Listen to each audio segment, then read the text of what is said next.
อาหารเม็ดเทหมดน้องกินเก่งกันมากสองตัวเนี้ยด้วย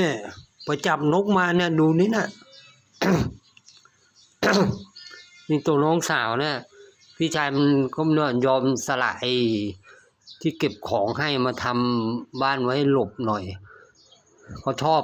ขึ้นไปนอนบนเครื่องซักผ้าวันนั้นหาแมวไปโอ้ยแมวหาย2 ตัวหายไปไหนเลยนี่เข้าไปนอนในนี้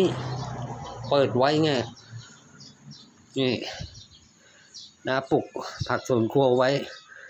น้องรื้อหมดเลย กระบะทรายก็มีให้เขาก็ไม่รู้เขาเข้าไปอึในกระถางหมดเลยตัวน้องชอบรื้อต้นไม้หมดเลยพริกเพิกกะเพราโหระพา เหลือแต่ชะอมมีหนามไงรื้อไม่ได้มะกรูดก็มีหนามรื้อไม่ได้